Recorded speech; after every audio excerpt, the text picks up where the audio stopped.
नमस्कार मंडळी. तर चला सुरू करूया आपल्या तिळगुळ लाडूची रेसिपी. सगळ्यात आधी साहित्य बघून घ्या. बस एवढ्याच साहित्यामध्ये खूप छान लाडू तयार होतील. सर्वात पहिले कढई ठेवायची. छान गरम झाली कढई की त्याच्यामध्ये शेंगदाणे टाकायचे.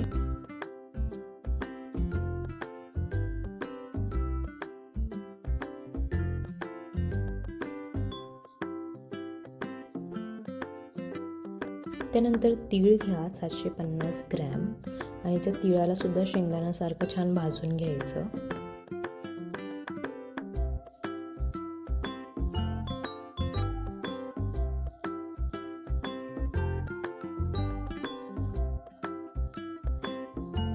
शेंगदाणे आणि तीळ भाजून झाल्यानंतर शेंगदाण्याची साल आता हळूहळू निघायला चालू होतील, तर ते हाताने चोळून थोडे थोडे काढायचे. काही तसेच ठेवायचे, काही काढायचे. त्यानंतर शेंगदाणे मिक्सरला काढून घ्यायचे, जास्त बारीक नाही करायचे. आणि काही थोडेसे तीळ घेऊन ते पण मिक्सरला काढून घ्यायचे, म्हणजे लाडू फुटणार नाही, एकजीव राहतील. कढईमध्ये अर्धा कप पाणी टाकलं, त्याच्यात गूळ टाकला आणि छान तो गूळ वितळवला.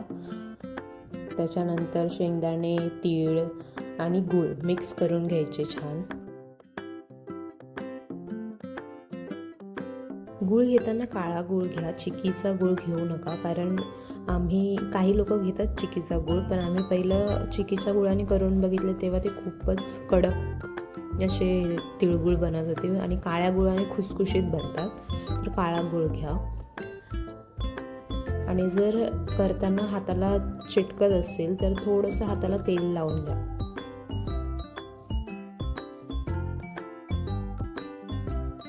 बस एवढ्याच साध्या साहित्यातून बनतात आपले पारंपरिक खमंग आणि चविष्ट तिळगुळ लाडू.